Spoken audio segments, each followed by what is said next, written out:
they want to see you messed up, you know, like, oh, I want to see how he act when he high, or I want him to look like he part of our clique. If, you know, if he gonna be rocking with us, he got to wear Jordans, or he got to wear Balenciaga, he got to wear Prada, because if not, some girls might see us and they might think we lame because he rolling with us. You know what I'm saying? He a cool dude for real, but man, look how he dressed. He a square. You know, so that's a good point. Things like that. So what do you think? Like, what's your opinion on that as far as moral standards? I definitely think depending, like you touched on it a little bit already, but depending on the intentions you have for that person and why you want them to do it has a big part in it, but also depends on like how much you want them to indulge in it. Because obviously drinking like in a healthy manner is not a bad thing, but like if you want someone to get like blackout drunk all the time for your benefit because you want to see how they're going to act, that's very irresponsible and dangerous if you're pressuring that person and they care about you. There's a lot of people, well, a lot of times people care about people that don't care about them. So like you do stuff because you want to be accepted by that person, even though you know you really shouldn't be doing it. But for that acceptance and love from a group of people or that one person, you're going to do it. So I do think that based on your morals, it can be a negative thing can seem better just depending on how much you indulge in it and based on how much you want them to do it. Does that make sense? Like kind of like just be mindful of it, because I know a lot of people, they might peer pressure you to do something that you don't want to do, but you're looking at it like, all right, that's not that bad. But like sometimes you don't realize it's like a toxic or negative habit until you keep doing it. Like, man, I really need to stop smoking. Like it puts me at ease, but like I'm not getting my work done. Like, you know what I mean? Like stuff like that. So Tim, what you think?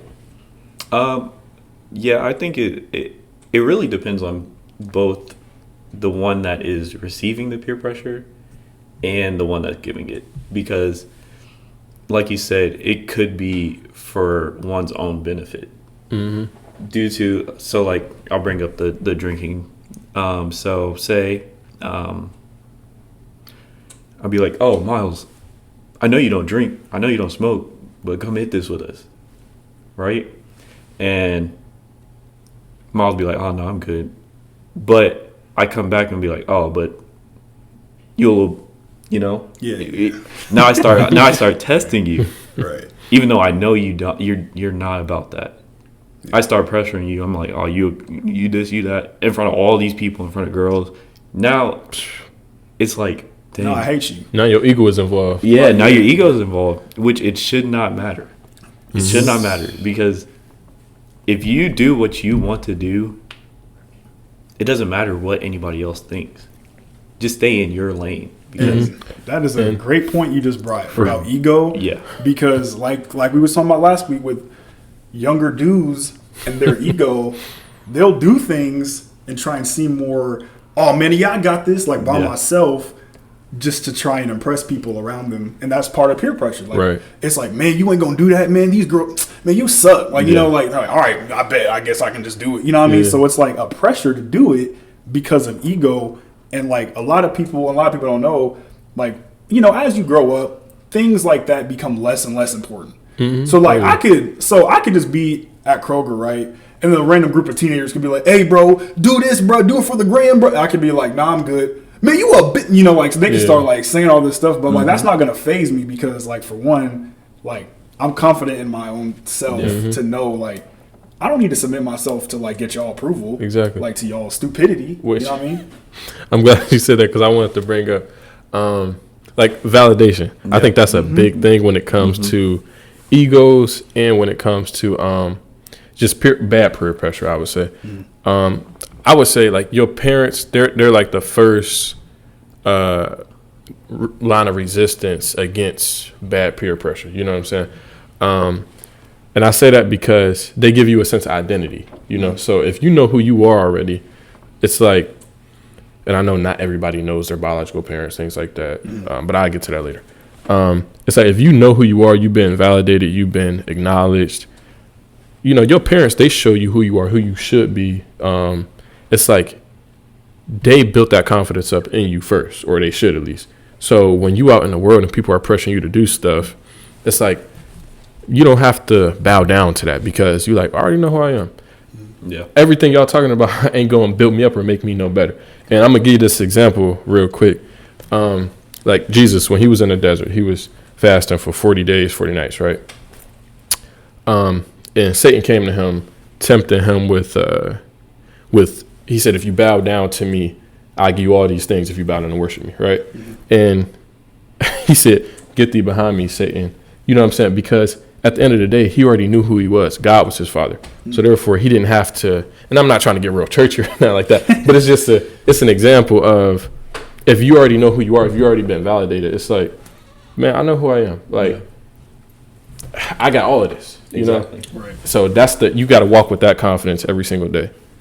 Yeah, and I'm glad you brought that up because that reminds me of the scripture that I wrote down, Psalm chapter 1, verse 1 through 2. Blessed is the man that walketh not in the counsel of the ungodly, nor standeth in the way of sinners, nor sitteth in the seat of the scornful, but his delight is in the law of the Lord. So basically, like you just said, if you know who you are and you're walking your own path, nothing anyone else that has these negative like peer pressure like onto you can like really phase you, because you already know what you're about. And that kind of leads to my next question. And you know, I know you guys are nice, mature young adults now, but have y'all ever gone against one or more of your morals or values for the sake of fitting in with your peers? Even if I can't call it the memory, I'm sure there probably was times I have, you know? Probably. Because I feel like there's times in your life where you like, let me just see. I really want to fit in. Yeah, like let me just, yeah. And you know, it might be a girl around, it might be, and you like, I ain't got nothing to do, I ain't got nothing to lose right now. Yeah. Why not? Like let's see where the night takes us, you know? And you know, I'm sure there's things like that happens all the time. Yeah, and for sure. I, now that you brought that up real quick, I think when people do fall short and we see them fall short and we don't say anything, I think the next time around, like what Tim was saying earlier, like if somebody was trying to get you to drink, right? Say he saw you drinking with somebody else, but that's not something you really do. So then he wants to see you drink again because he might not been there for it. He wants to see how you act. So then he's like, hey man, why don't you drink? You're like, nah, I'm not really trying to do that. And he'll bring up another time where you feel short. Oh, well, you drunk for so-and-so. You were drinking with so-and-so. Yeah, and it's like, come on, like help him. Don't keep him down where he was at. You know what I'm saying? Like help him stay up. Yeah, that's a good point. Yeah. Like Terrence said, I feel like I can't recall a memory of a certain time where I've like came to and like just gave into the peer pressure, but I'm pretty sure there has been times where I, like you said, you know, oh, we did this for so and so before, why can't, like, let me just see. Like, I'm pretty sure like we've all been through that. Yeah. Even if it's like not something as severe as like drinking, smoking. Yeah, like, for me, it's definitely not on that level, because for me, it was usually like clothes and shoes. Yeah, that was my biggest, because like I never came in with like the nicest fits. I never had like the fresh, ever. And then like it took people roasting me all the time to be like, all right, you know what, man, forget this. I'm gonna just get some new clothes, get some new Jordans, and no one can play with me. Right. And then I did, but like I really didn't want to, but it was just like that peer pressure of like, boy, look at you, like, you know, no one's trying to hear that every day. And I think a part of the problem with like younger kids and stuff, like kids are mean, bro. Like if I'm being honest, like, you go to school, and these kids, bro, if they see anything that doesn't fit in with what they usually like trend with, they are going to get on you. Yeah. So parents, if your kids are asking you for some new clothes, it is not because they're trying to like run your pockets. It's because they are getting roasted at school. I promise you. I promise. And even if they're not, they see where the trend is going. Exactly. They see what everybody else is doing. Exactly. Like that's it's crazy. And like, okay, what do y'all think about this? And I'm not saying that you shouldn't listen to your parents or we shouldn't take their advice and stuff like that. But you do have to assess everybody, especially when you come to like our age. Sometimes our parents, they'll want the best for us. But what they want doesn't always mean that it is the best for us, you know? And so like sometimes a parent's advice or quote unquote guidance can be a form of peer pressure, you know, based on what they want you to do. So with that, I think it's really the way that what they're saying comes off, like how it's coming off to you. Yeah. So like parents, I'll use my dad as an example. So like, I'll say from junior year to like this past few months, he was like, oh, you know, stay away from the drugs, stay away from drinking, you know, put your career ahead of you. But the way he was saying it, which no disrespect, Dad, But he was saying it like, not as, look to something else, but, don't do this. See, to me, it's just like, well, how bad could it actually be? If you're saying, oh, don't do this. That's just like, even with like people sneaking out, that's just like, oh, don't, you can't leave. Well, why can't I? They just sneak out the house or find a back way to do something in that case. Right. So like it's really the way that they teach you about certain situations, certain things that can sway you from falling to that pressure or not. And I feel like a big part of that is because a lot of parents don't like to explain why they make decisions. Yeah. A lot of ones are like, because I said so, or because I told you to, because I told you not to. Like, there is nothing more annoying to certain parents than the word why. Yeah. Like, if you ask them why you can't do something, they either yell at you because you asked, or they just say, boy, I'm the adult, you're the child, why are you questioning me? And like, that's a very toxic thing, because when you ask somebody as a child or a teenager, you're generally asking because you want to know. Yeah. Now, some kids be doing that. Man, why? Why? To be smart. Right. But like at the same time, like there's people that genuinely want to know why it's wrong. Mm-hmm. Because if you don't make it seem like it's a danger, like to them, without just saying, nah, because I said so, they're gonna be like, man, what do you know? They're gonna do it, get caught up in a situation because you didn't want to emphasize why it's not a situation they need to be in. I think where that some of that stems from is, I know back in the day you would hear older folks say stuff like, don't do what I do what I say. You know what I'm saying? Mm-hmm. And it's like how you act out your life, you're a role model to the people that's watching you. So you can't tell them to don't do what you do, but do what I say, because actions speak louder than words. At the end of the day, everybody know that. Yeah. And also, what you were talking about like when people say stuff like that, it's the communication. If they ask why, effective communication is having understanding. You know what I'm saying? It don't matter what you say. If you're not on the same page, and make sure both people got to understand about why something is being done, why something is being said, then you're not going to get nowhere at all.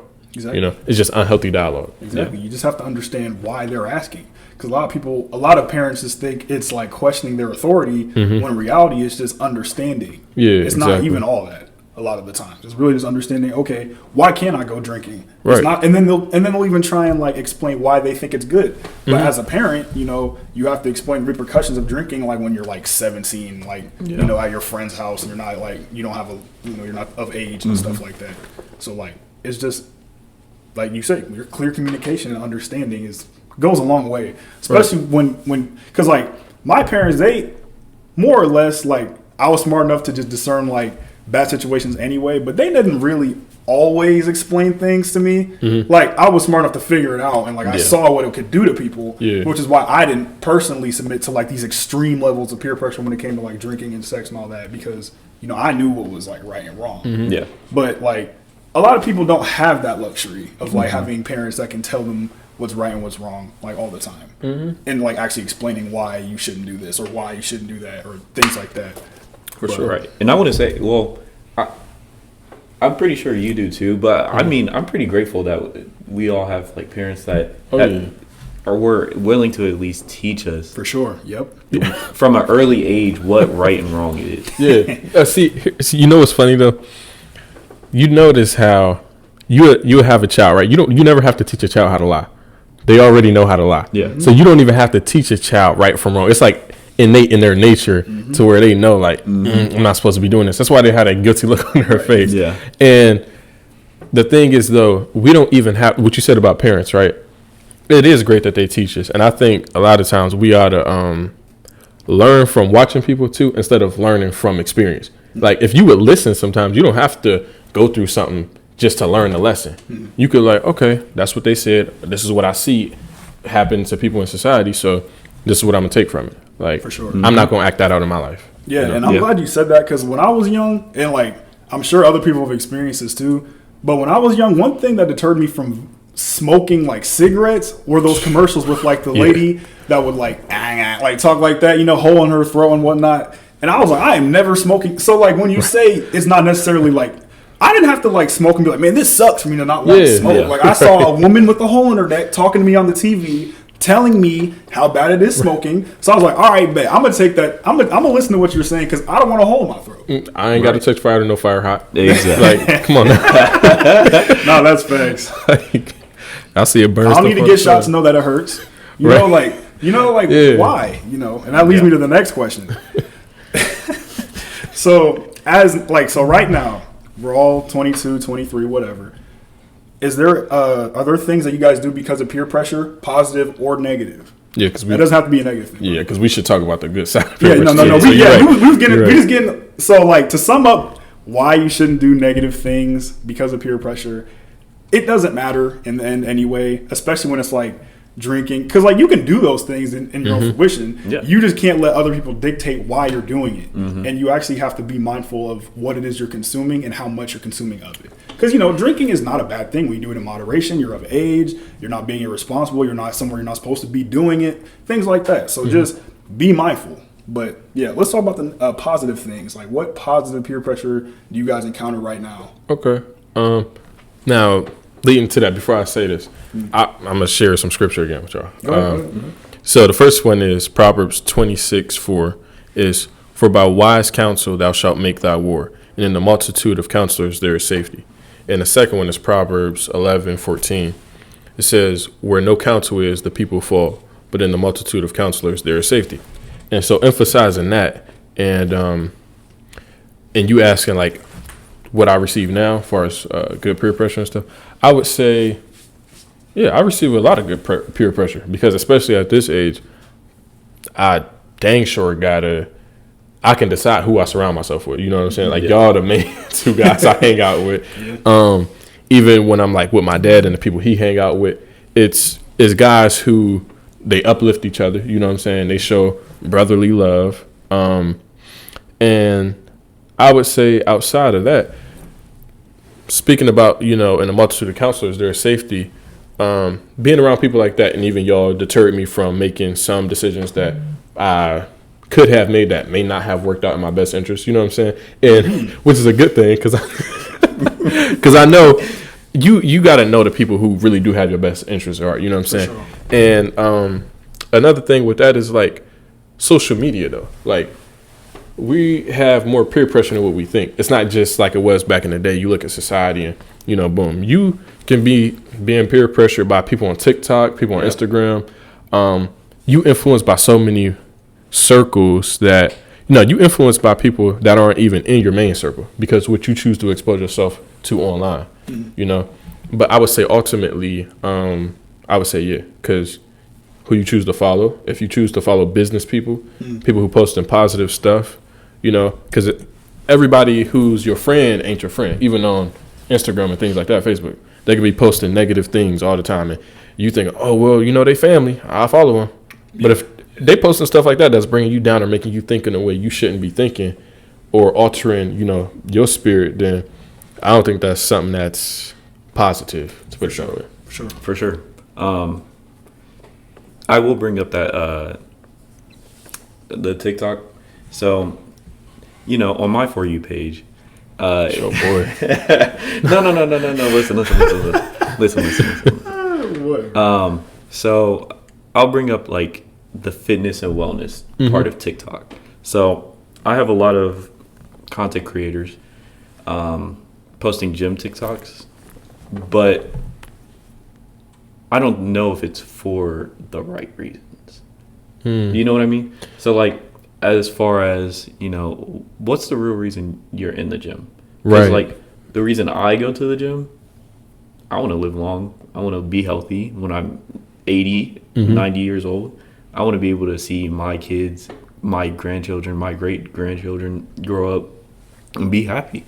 But I think with them, it's more so their image. It's like an aesthetic. Yeah, and an aesthetic. Yeah. And I feel like that's a big form of peer pressure. Whether working out for sure. Whether I mean, you can take it how you want, but like the way that it comes off to me it's a negative peer pressure. Yeah. Okay. Because that creates like that also creates like negative body image of like your Yeah. own self. Like Right. you could be in the gym every day, but you see like Joey Swole or someone like, man, he's huge, bro. I work every day. I just can't look like him, bro. Yeah. Like, now he might motivate, but like that's the thing. Like, depending on what kind of mentality you have, you could look at that positively or negatively. From a negative standpoint, you could be like beating yourself up for not being like at the level you're at.